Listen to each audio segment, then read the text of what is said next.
Welcome to a new video. Today we're going to do a video on this Max fan that I have here. Now if you've RV'd long enough, you're eventually going to run into this Max fan. And this is the Max Fan Deluxe. It has the built-in rain cover on top that moves up and down, and it is motorized. So we're going to do some repairs and modifications. And let me explain what I have going on. One is, from day one when I bought this RV, on the low setting, this fan would cause a constant squeak. And I have the same problem here, as well as I have a secondary Maxxair fan in the bathroom. This is a good example of the squeaking. I don't know if the camera will pick this up.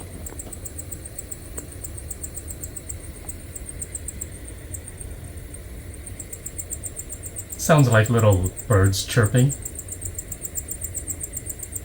But that's a very common problem even on a brand new fan. And from day one, they both squeak like crazy. So what I did was I called Maxxair Fan, and this happened to me on my last RV as well, and they've had a bad batch of motors.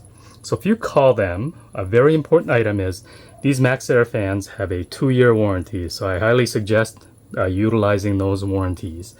But they will send you these motors. So it looks like I have 2 motors here.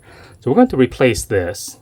And you'll see some online stuff where they say you gotta, clean this really good, but I never really had to clean mine. It's from day one. They squeak from a brand new RV. So it's more to it than that. The other thing, if it doesn't fix it in the future and it squeaks again, you can take this motor apart. It is serviceable. And there's 2 bearings in here. You just have to replace the bearings, but I'm hoping this is a good batch of motors here and we don't have that problem. So the other upgrades I'm going to do, or modifications, is I'm putting in a new circuit board. So this is a circuit board that also has a reverse setting. And you will see here, I did some modification to this. It's nice and shiny. I sprayed some silicone conformal coating. It's basically a waterproofing membrane on both sides. It's a common problem, especially in these fans. The condensation likes to get on these and it can take out your whole circuit board. So I did that while I'm going to install this. So here is the part number for the circuit board. And this is if you want it to have exhaust and intake. And the other part you need to have is this part right here. You see how it has an actual reverse button. And that's the part number for that. This is the actual conformal coating. I've already sprayed it all, so I'm not going to show you that, but it just sprays on there like spray paint. Have some super glue and some other miscellaneous parts, but we'll get started. Oh, I did forget, we're also putting in one of these magnetic insulation covers because we are getting ready for some winter camping. So I want to make sure I have a good insulated cover. And they go on there with magnets, so I'll show you that. But this video might get long-winded. Check the video description. You can check the chapters. I'll try to separate all these items. So that way, if you're looking for one particular item, you can just fast forward. So stick around if you'd like to see it. Well, first things first, we have to take this shroud off. Pretty simple to do. You can use a drill or just a regular screwdriver. So we'll go ahead and do that. For safety-wise, you're obviously supposed to shut the power off and all that first. So we'll go ahead and do that here shortly. Let me take the shroud off here. Okay, the other thing you have to do is take the screen off here. So here's the actual model number on here. So if you see on here, I don't know how well the lighting will pick up, but it says 7501K. Whenever it ends in the 01, that means it's an exhaust model only. If this was a 7500K, it would be both an exhaust and intake. And you'll know that by this control panel here. If it doesn't have that reverse symbol on here, it's an exhaust only vent.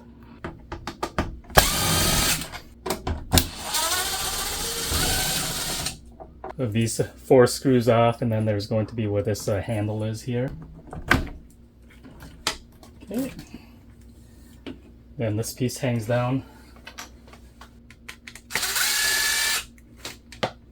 These screws have a little plastic washer, so make sure you save those. And then this piece here, you're going to see this is the actual control panel. And you'll see this is a little bit of a hard piece to take off, but it just comes off these pins just like that. Hopefully that made sense. But now I can get to these wires and disconnect. I have a zip tie here, so we'll go ahead and cut off that zip tie. Okay, now it's just a matter of disconnecting some wiring harnesses. So we will disconnect. That's the lift motor. This looks like this will be the actual fan motor. So the bad part about this controller here is that this remote doesn't have an actual reverse button on here. You'd have to upgrade the remote control to the one that has this little reverse. The secondary thing is, I showed you that other part number. This has the reverse button, so I will use this instead of buying. These two pieces add up really quick on how expensive it is. So I'm just going to use these two pieces because the reverse function, I don't use it too often. So when I do need to use it, I just have to come up here and manually use this. So we're going to replace this piece that's on here. You see how this one doesn't have this reverse button here? So this is just a peel and stick. Why you see me doing this this fast is I've done this modification before, so just from memory wise, it's pretty easy. So let me take this off camera here. So we're going to put this piece back on over here. So just a sticky back. This piece goes in. There's a little sticky back on here. Just like that. The sticky back is here. You put it through here. And then it is a sticker, so you have to line this up correctly the first time here. Okay, lined up just like that. Goes on there just like a sticker, and this piece comes out. So this piece will connect to this circuit board eventually, and this is that temperature sensor. We're just going to plug this back in here and get rid of this one here. I forgot to mention, there's this little plastic dome here. This is for the remote control sensor. So it's an optional to put this back in, but I did end up putting it back in. I had to peel this back up and put it back in. It came off with that old control pad. All right, before I get too far along, I forgot I do need to replace this motor on top. So you're going to need an Allen wrench here. Looks like this is a 3/32. Well, there's a little set screw right here, so you need to loosen the set screw. Once you lose, this set screw is basically just tightens on this shaft right here. So we'll take this off, and it's been a while since I've done this, but looks like we have a motor on top, and here's the wire here. I'm pretty sure I'm going to disconnect this. This wire comes back in here. Let's go ahead and take care of those zip ties first. So we have some zip ties here we need to cut off. And here's the power wire that comes back over here. I do recall there's a screw up on top. You'll need one of these short screwdrivers. Otherwise, you know, the easy way is go up on top and disconnect everything, but who wants to do this the easy way? So this is a blind screwdriver here, but I'm just going by memory. And I think it's just holds the wire up on top. Just a short screw like this. So this is that little wire retainer. Oops. So the screws were coming from the top, and I don't know how well this camera will pick it up, but you see these little nubbies right here? That's what the screws from the top are coming down on, and this is basically clamping and holding that wire. Now you need an actual socket. Looks like the size, light won't pick it up, it's 5/16.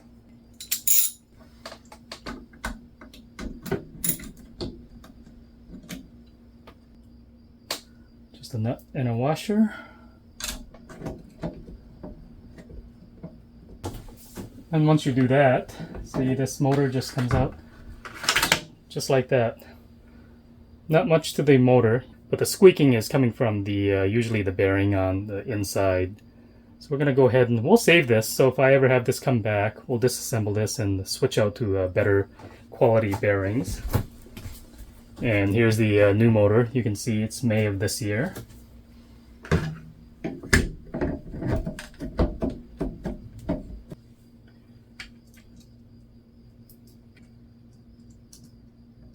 Okay, we got it back on there, so we are going to snug this back up. I don't have any torque settings, but this is just a plastic fitting here, so you don't want to tighten this too tight and end up cracking this plastic. So we will reroute this wire down. Yep, just like that. So we just need to put those 2 zip ties back in over here, and then that wire guide up on top. The previous had a 2 zip ties, so might as well put the 2 zip ties back in here as well. Cut off the extra.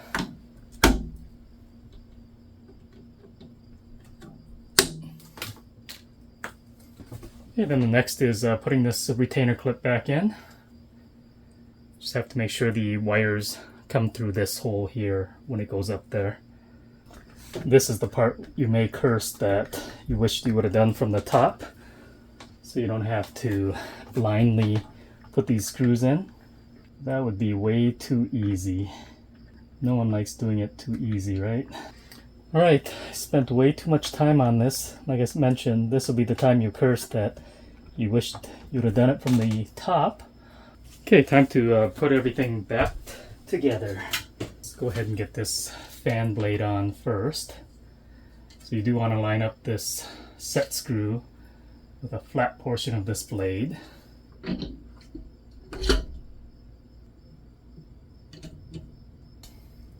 We have this blade set screw. Let's go ahead and test it again with the fan blade on. I'm just checking for that squeaking. No squeaking, so it seems all good.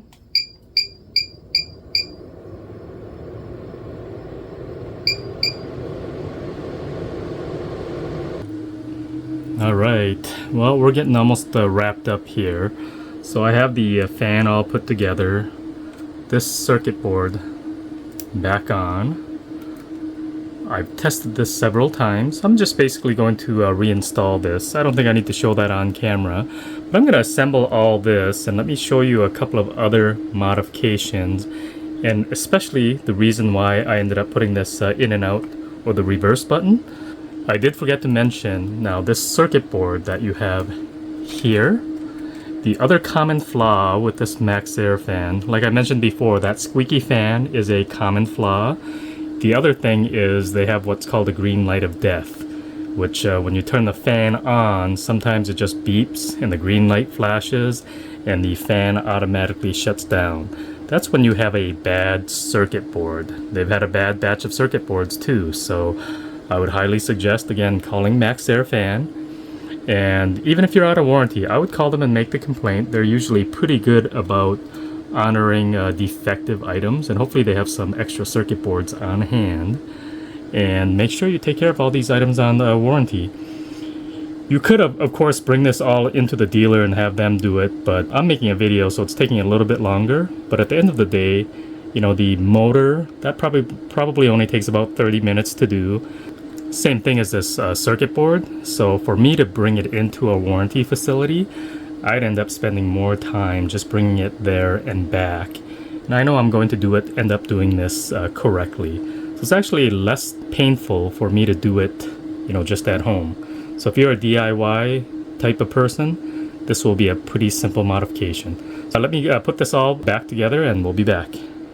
Okay, we're getting down to the last modification. Now this is one of those magnetic insulated covers. I had this on my Winnebago too. I used a different brand, but the same concept. So let me give you a little bit of pointers on this. You just put these magnets on and you tape them on this back side. I'm going to take each piece of magnet off like this. And we're going to just line them up with the magnets. You'll stick to this side by itself. You'll find that other magnet. So there's 3 on 2 ends and 2 on the other end. So we'll have to find all those first. Alright. So my little trick is I attach these first. There we go. It almost finds those magnets by themselves. You'll see. Come on. These magnets are a little hard to separate, so just like most projects, you need to have that finger dexterity.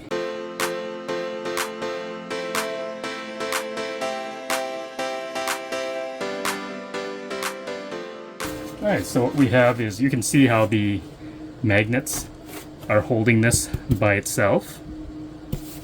And the magnets are all lined up with their corresponding magnets on the actual window cover. So, instructions wise, they just say put a piece of tape over this, and I have all this tape cut ahead of time. But the problem I find is when you only tape it, when you take these magnets, when you disconnect these and reconnect these, they have a tendency to wiggle around. So what I'm going to do, or what I did on my last RV, is I actually put a little bit of super glue on these as well. So we'll go ahead and do that. We'll do one magnet at a time. Make sure you put it on the correct side of the magnet because they do have a polarity, so you don't want it backwards. And it kind of finds that by itself.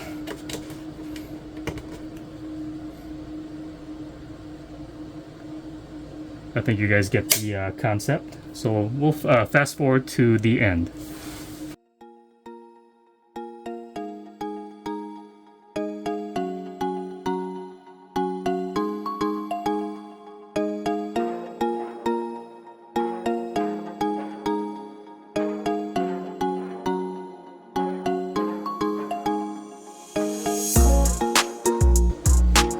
So there we go. We have the magnets all on there. They're stuck to the magnets on the other side, and we'll go ahead and put this tape on here.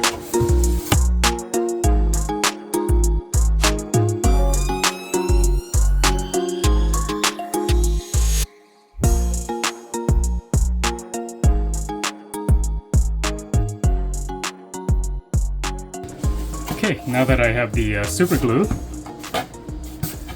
I have a little bit more reassurance that magnet's not going to fall off. We'll put this all together and you'll see the final product. Alright, we're going to observe the final finished project. You can see I have this insulated window cover up here. Just like the previous RV, there's a little tab here, and it's on there with magnets. So you can have it partially open like that, or completely off, but it goes on there. Really simple. Hopefully this can capture this. Just goes on there with magnets. So this will be really nice, whether it's cold or hot weather camping. Of course, I did that here as well as the one in the bathroom. But let's go ahead and do an experiment. I'm going to turn on the fan 100%. So that fan is cranking out, so I'm just duplicating. It's sucking the air out. And hard to see in this light, but I have this window and this window completely open, as well as I do have the bathroom fan. This thing is going 100% as well.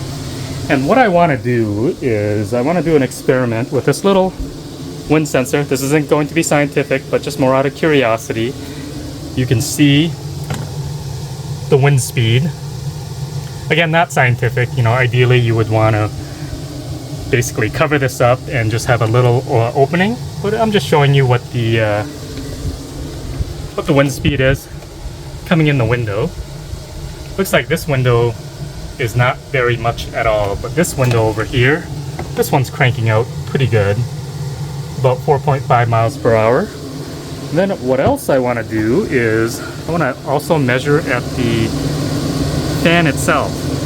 Like I mentioned, this isn't scientific, but you can see how fast the wind speed is at the four corners. There's basically four quadrants of the fan. Let me turn that light back on. And not being scientific, you can see the wind speed here. And this is all in the exhaust mode. And we'll go over to the bathroom. And let's go ahead and do the bathroom here too. So the four quadrants, we got one here, one here, here, and then of course right there. That's just a good benchmark for us to see where we started from. But the modification I really wanted to show you was that fan in that reverse mode. So what we're going to do is we're going to shut off that fan first. Let me go ahead and open the fan. And we're going to go ahead and shut these windows. So I'm going to simulate.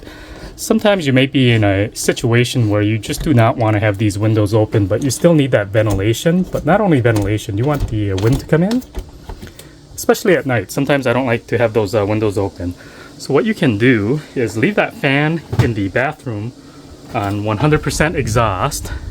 And this fan here, we'll turn it on, but I'll hit the reverse button right here. So if you see, the fan slows down completely, and then it's going to start spinning in the other direction. There we go.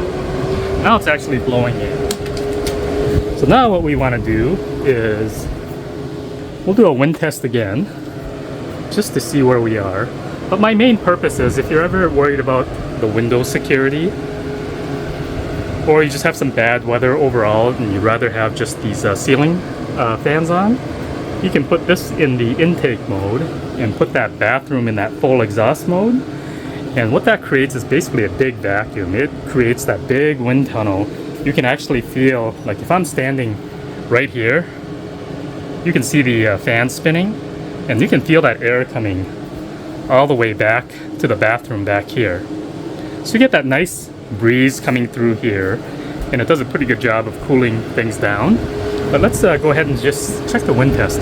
Now this is the air coming in, so it's not going to be the same as the air going out.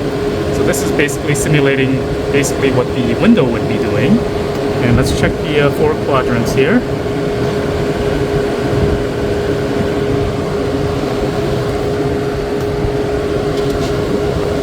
Again, not scientific, but just showing you that a good amount of air is coming in. And then we're going to go in the bathroom, and we'll see how this air is going out.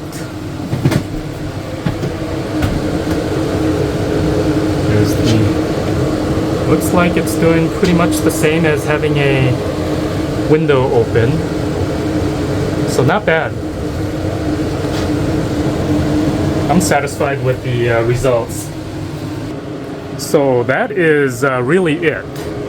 You can see how I changed out that circuit board. That circuit board has 2 functions. One is if you get that green light of death, you want to replace that.